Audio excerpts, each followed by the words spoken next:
તો આજના સૌથી મોટા સમાચાર સાથે શરૂ કરીએ તો ભારતને 2030 કોમનવેલ્થ ગેમ્સની મેજબાની સત્તાવાર રીતે મળી ગઈ છે અને સ્કોટલેન્ડના ગ્લાસગોમાં કોમનવેલ્થ ગેમ્સની બેઠકમાં આ નિર્ણય લેવામાં આવ્યો છે. 2030ની કોમનવેલ્થ ગેમ્સ અમદાવાદમાં યોજાશે અને આ માટે ગુજરાત સરકારે આ માટે તૈયારીઓ પણ શરૂ કરી દીધી છે. ગુજરાતના રમતગમત, યુવા અને ગૃહમંત્રી હર્ષ સંઘવી હાલમાં અન્ય ભારતીય પ્રતિનિધિ મંડળો સાથે ગ્લાસગોમાં હાજર છે અને હવે અમદાવાદમાં 2036 ઓલિમ્પિક ગેમ્સનું આયોજન કરવા માટે પણ કામ ચાલી રહ્યું છે. વધુ ચર્ચા માટે આપણી સાથે અત્યારે જોડાયા છે સ્વર્ણિમ ગુજરાત સ્પોર્ટ્સ યુનિવર્સિટીના પૂર્વ વાઇસ ચાન્સેલર અને ઇન્ડિયન ક્રિકેટ ટીમના પૂર્વ ટ્રેનર અને ફિઝિયો અર્જુનસિંહ રાણા આપણી સાથે જોડાઈ ગયા છે. અર્જુનસિંહ, સ્વાગત છે તમારું CNBC બજાર પર.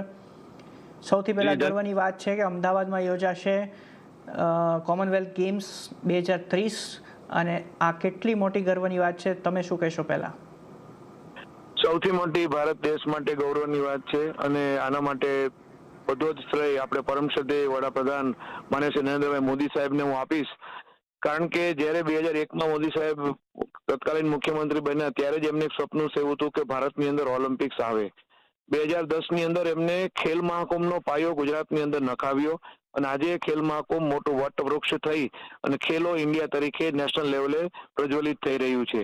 જ્યારે કોમનવેલ્થ ગેમ ગુજરાતને મળી છે ત્યારે આપણા વડાપ્રધાનશ્રીના સ્વપ્નને સાકાર કરવા માટે છેલ્લા ઘણા વર્ષોથી, છેલ્લા 4-5 વર્ષોથી હું પણ આમાં એક ટીમનો મેમ્બર તરીકે રહી ચૂક્યો છું. એટલે મારી નજરે મેં જોયું છે કે આપણા ગુજરાતના યશસ્વી મુખ્યમંત્રી માનનીય શ્રી ભૂપેન્દ્રભાઈ પટેલ સાહેબના નેતૃત્વમાં આપણા young energetic dynamic sports minister માનનીય શ્રી હર્ષભાઈ સંઘવીજીના માર્ગદર્શનમાં આપણો યોગ સેવા સાંસ્કૃતિક રમતગમત વિભાગ, સ્પોર્ટ્સ ઓથોરિટી ઓફ ગુજરાત સતત કાર્યશીલ રહી અને આપણા અધિકારીઓ માનનીય શ્રી આપણા અશ્વિની કુમાર સાહેબ IAS અને એની આખી ટીમ અને જે મોદી સાહેબનું સ્વપ્ન હતું એ સાકાર કરવા માટે દિન રાત એક કરી ગુજરાતની અંદર દરેક જિલ્લાની અંદર ઇન્ફ્રાસ્ટ્રક્ચર ઊભું કરવું.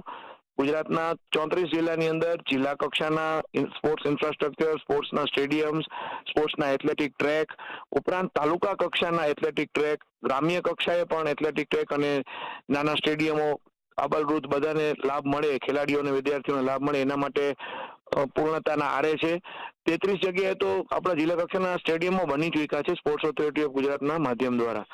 જે એક દીર્ઘદ્રષ્ટા આપણા પ્રધાનમંત્રીશ્રીની જે વિઝન હતું કે ગુજરાતના અને ભારતના ખેલાડીઓને ઓલિમ્પિક્સની અંદર મેડલ મળે, ઓલિમ્પિક્સ ભારતમાં આવે, એને સાકાર કરવા માટે ગુજરાત સરકારશ્રીએ એમની અમારી આ જે સ્પોર્ટ્સની ટીમ છે એને દ્વારા સતત કાર્યરત રહી અને આપણું સ્પોર્ટ્સનું ઇન્ફ્રાસ્ટ્રક્ચર ઉપરાંત એક મોદી સાહેબનું જે સ્વપ્ન દ્રષ્ટા સમાન યુનિવર્સિટીની સ્થાપના જે કરવામાં આવી કે જે સ્વર્ણિમ ગુજરાત સ્પોર્ટ્સ યુનિવર્સિટી, એની અંદર આપણા જ દેશના, આપણા જ ગુજરાતના, આપણા જ રાજ્યના ખેલાડીઓને લાભ મળે, આપણા દેશના ખેલાડીઓ ઉપરાંત આપણા દેશના જ કોચ આપણે ત્યાં પ્રોડ્યુસ કરી શકી એના માટે પણ સ્પોર્ટ્સના જુદા જુદા અભ્યાસક્રમો, સ્પોર્ટ્સ મેનેજમેન્ટના પ્રોગ્રામો, સ્પોર્ટ્સ ન્યુટ્રિશનના પ્રોગ્રામો, sports psychology, physical education and sports અને આ બધા જ ખેલાડીઓ તૈયાર કરવા ઉપરાંત કોચિસ, ટ્રેનર, ફિઝિયોઝ, ન્યુટ્રિશનિસ્ટ, ડાયટનિસ્ટ ખુદના આપણા પોતાના તૈયાર કરી અને એક આત્મનિર્ભર ભારતનું સ્વપ્ન સ્પોર્ટ્સ ક્ષેત્રમાં સાકાર થાય એના માટે પણ છેલ્લા ઘણા વર્ષોથી પ્રયત્ન કરવામાં આવ્યા.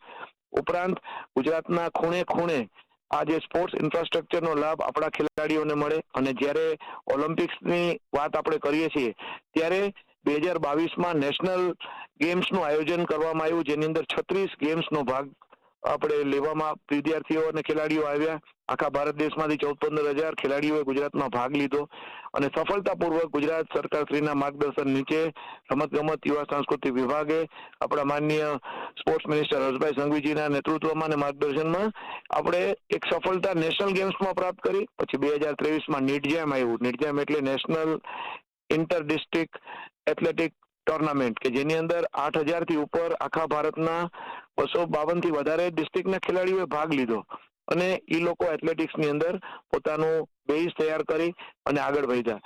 તો આવી નેશનલ ટુર્નામેન્ટ ઉપરાંત ચાલુ વર્ષે પણ છેલ્લા 2 વર્ષથી આપણે ઇન્ટરનેશનલ ટુર્નામેન્ટ ગુજરાતની અંદર ને અમદાવાદમાં યોજાઈ છે જેની અંદર આપણે નારણપુરા સ્પોર્ટ્સ કોમ્પ્લેક્સ જે વિશ્વભરની અંદર અત્યારે ખૂબ જ આધુનિક ક્ષેત્રનું એક સ્ટેડિયમ ઊભું થઈ ગયું છે. ઉપરાંત આપણે સરદાર પટેલ સ્પોર્ટ્સ એન્કલેવ કે જે પૂર્ણતાના આરે છે એનું પણ આપણે સાકાર થવા જઈ રહ્યું છે. ઉપરાંત નરેન્દ્ર મોદી ક્રિકેટ સ્ટેડિયમ કે જે ખાલી ભારત માટે નહીં પણ પૂરા વિશ્વ માટેની એક બેનમૂન ભેટ ગુજરાત સરકાર શ્રી દ્વારા છે. તો એ પણ આપણે એનો પણ લાભ મળે અને ગુજરાતના દરેક રાજ્ય દરેક જિલ્લાની અંદર 34 જિલ્લાની અંદર સ્પોર્ટ્સ ઇન્ફ્રાસ્ટ્રક્ચર છે અને પરિણામે સ્પોર્ટ્સ ઇન્ફ્રાસ્ટ્રક્ચર પછી સ્પોર્ટ્સ ફેસિલિટીઝ ખેલાડીઓને આધુનિક સુસજ્જતા માટે ટેકનોલોજીનો ઉપયોગ કરવા માટે બાયોમિકેનિક્સ કિન્શિયોલોજી વગેરેનો સમાવેશ કરી શકાય. નડિયાદનું આપણું હાઈ પરફોર્મન્સ સેન્ટર કે જેના દ્વારા ખેલાડીઓ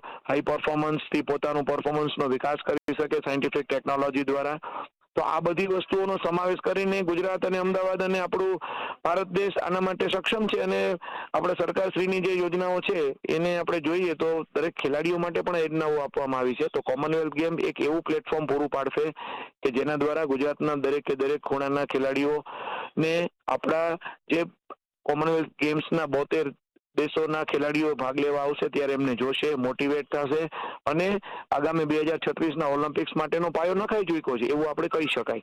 અને ખેલાડીઓને પણ મોટિવેશન મળશે ને 2036ના ઓલિમ્પિક્સ માટે ગુજરાતના ખેલાડીઓ અને ભારતના ખેલાડીઓ મોટિવેટ થઈ, ઇન્સ્પાયર્ડ થઈ અને ખૂબ સારું પરફોર્મન્સ આપશે અને ભારતને સ્પોર્ટ્સના માધ્યમથી વિશ્વ ફલક ઉપર ઓલિમ્પિક્સ મૂકવા માટે ઓલિમ્પિક્સ માટે અને આપણે નેશનલ ગેમ્સ નીટ જેમ અને આપણા કોમનવેલ્થ ગેમ્સના જુદા જુદા જે પ્રોગ્રામ્સ અહીં થાય છે ઇન્ટરનેશનલ બધા જે સ્પોર્ટ્સના સ્વિમિંગના જે કોમ્પિટિશન્સ થયા અને કોમનવેલ્થ ગેમ્સના માધ્યમથી આપણે વિશ્વ ફલક ઉપર અમદાવાદ ગુજરાત ચમકશે અને આપણું નામ રોશન થશે એવો અમને બધાને ખૂબ જ હર્ષ અને ગૌરવની લાગણી અનુભવીએ છીએ.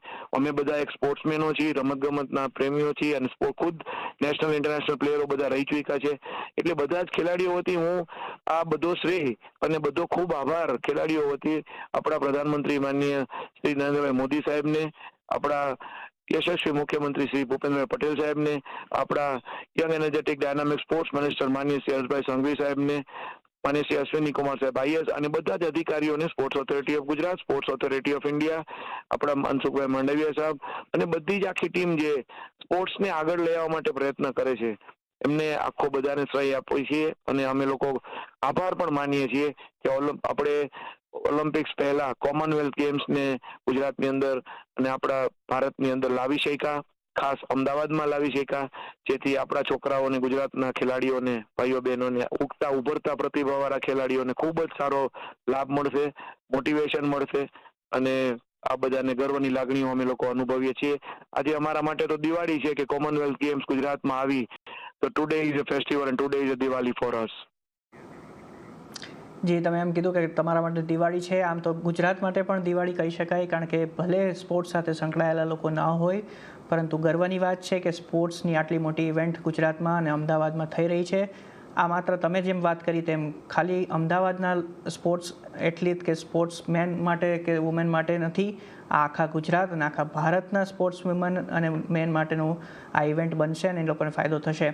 પરંતુ એક સવાલ હું સિમ્પલ પૂછું છું તમને સાદી, કારણ કે આ પછીની હવે શું પ્રોસેસ રહેશે ગુજરાત સરકાર માટે પણ, ભારત સરકાર માટે પણ કઈ રીતનું કાર્ય કરવામાં આવશે 2030 સુધીમાં અને સાથે સાથે તમે ઇન્ફ્રાસ્ટ્રક્ચરની ઘણી બધી વાત કરી પણ હવે જે સૌથી પહેલી વસ્તુ જે ઇન્ફ્રાસ્ટ્રક્ચરના ભાગરૂપે પણ કરવી જોઈએ તે કઈ રહેશે? સ્પોર્ટ્સ ઇન્ફ્રાસ્ટ્રક્ચરનું પ્રોપર સાયન્ટિફિક ટેકનોલોજી દ્વારા એનું મેન્ટેનન્સ થશે અને થઈ રહ્યું છે અને ઉપરાંત જે ટેકનોલોજી અને જે નવી AI બેઝ ટેકનોલોજી જે સ્પોર્ટ્સમાં આવી છે એનો ઉપયોગ આપણને કોમનવેલ્થ ગેમ્સમાં જરૂર દરેક એક્ટિવિટી દરેક ઇવેન્ટમાં જોવા મળશે. ઉપરાંત કોમનવેલ્થ ગેમ્સના ડેલિગેશન્સ રેગ્યુલરલી આપણા ગુજરાતના પ્રવાસ પર આવશે. દરેક ઇન્ફ્રાસ્ટ્રક્ચરને જે જગ્યા ઉપર જે લોકેશન પર ઇવેન્ટ થશે એનું એ લોકો નિરીક્ષણ કરશે. આપણા ગુજરાતના અધિકારીઓ, ગુજરાતના સ્પોર્ટ્સના કોચેસ, પછી આપણા ફિઝિકલ આપણા એજ્યુકેશનના જે એજ્યુકેટર્સ છે એ લોકો, પછી આપણા જે ટેકનિશિયન્સ છે, પછી કોચિસ છે, પછી ટ્રેનરો છે, એ બધાને પણ એક નવો લાભ મળશે એ લોકોની સાથે જ્ઞાનનું અને સ્પોર્ટ્સ ટેકનોલોજીનું આદાન પ્રદાન કરવા માટે, જે આપણા માટે આધુનિકતાને આગળ લઈ જવા માટેનો ખૂબ જ મોટો એક આપણે પર્યાય બનશે. તો આના માટે આપણા દરેક લોકોને, ખાલી ખેલાડીઓને જ લાભ મળે એવું નથી. ખેલાડીઓ ઉપરાંત આપણા સ્પોર્ટ્સના મેનેજર, સ્પોર્ટ્સ મેનેજમેન્ટના જે નવા મેનેજર્સ દરેક યુનિટમાં આવશે, નવા છોકરાઓ જે અત્યારે સ્પોર્ટ્સ ટ્રેનરો, કોચિસ અને જે ટ્રેનિંગ લઈને આગળ વધી રહ્યા છે, એને પણ બહુ જ મોટા રોજમદારીના સ્કોપ મળશે. કારણ કે નવી ઇવેન્ટ્સ આવે છે, એના માટે સ્પોર્ટ્સ ઇવેન્ટ મેનેજમેન્ટના જે મેનેજર્સ છે એ લોકો પણ આમાં ઘણું બધું પ્રોત્સાહિત કરી શકશે અને ઘણો બધો લાભ પણ મેળવી શકશે. તો આપણા ગુજરાત માટે ઓવરઓલ ડેવલપમેન્ટ થશે એવો અમને બધા સ્પોર્ટ્સમેનોને પૂર્ણ શ્રદ્ધા છે. અને માનનીય સરકારશ્રીના માર્ગદર્શન નીચે દરેક સ્પોર્ટ્સમેન, ચાહે એ સિસ્ટમમાં હોય કે સિસ્ટમમાં ન હોય, પણ સ્પોર્ટ્સમેન જ હોય છે. અને બીજું કે સ્પોર્ટ્સ એક એવી વસ્તુ છે, એવું માધ્યમ છે કે જેના દ્વારા દરેક લોકોને આપણે એક કરી શકીએ છીએ. સ્પોર્ટ્સના માધ્યમ દ્વારા દરેક સ્પોર્ટ્સની લેંગ્વેજ બોલશે અને સ્પોર્ટ્સમય વાતાવરણ થઈ જશે 2030 સુધી, એવું અમને દ્રઢ અત્યારે અમારી પૂર્ણ વિશ્વાસ છે. અને અમે આપે જેમ કીધું કે બધા માટે દિવાળી છે, તો સાવ સાચી વાત છે કે માત્ર અમદાવાદ કે માત્ર ગુજરાત નહીં, પરંતુ સમગ્ર ભારત માટે આ દિવાળી છે. અને એનો સંપૂર્ણ શ્રેય એક સ્પોર્ટ્સમેન તરીકે, કારણ કે મેં તો આની પહેલાની કોમનવેલ્થ ગેમ્સમાં પણ ભાગ લીધેલો, ત્યારે હું સ્પોર્ટ્સ સાયન્ટિસ્ટ હતો જે દિલ્હીમાં થઈ હતી.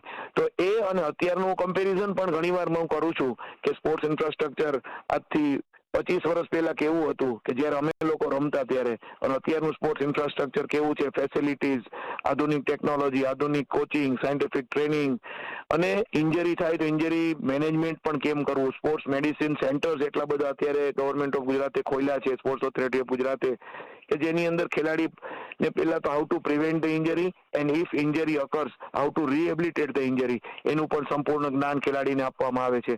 અને કોચિસ પણ બધા ઇન્ટરનેશનલ લેવલે ટ્રેનિંગ લેવા માટે જાય છે અને ત્યાંથી એક્સચેન્જ ઓફ પ્રોગ્રામ પણ આપણે ત્યાં ચાલે છે. તો એ બધી વસ્તુઓ પણ આપણા ખેલાડીઓને એક નવા ભારતના સ્પોર્ટ્સનું નિર્માણ સ્પોર્ટ્સના માધ્યમથી થશે એવું અમને લોકોને દેખાઈ રહ્યું છે. અને પૂર્ણ અમે ખૂબ જ આભારી છીએ. મારી પાસે વી આર સ્પીચલેસ બેઝિકલી કે we got the Commonwealth Games in Gujarat and in Ahmedabad. We are proud of government of Gujarat, our honourable prime minister, our honourable chief minister and our honourable sports minister. જી, આ ખૂબ જ ગર્વની વાત છે. તો સ્વાભાવિક છે, અને તમે જેમ જણાવ્યું ખૂબ જ વિસ્તૃત રીતે માહિતી આપી કે કઈ રીતની આગળની પ્રક્રિયા કરવામાં આવશે અને સાથે સાથે કયા ઇન્ફ્રાસ્ટ્રક્ચરની જરૂર પડશે. તમારો ખૂબ ખૂબ આભાર અમારી સાથે જોડાવા બદલ, અર્જુનસિંહજી. તો આ સાથે બજાર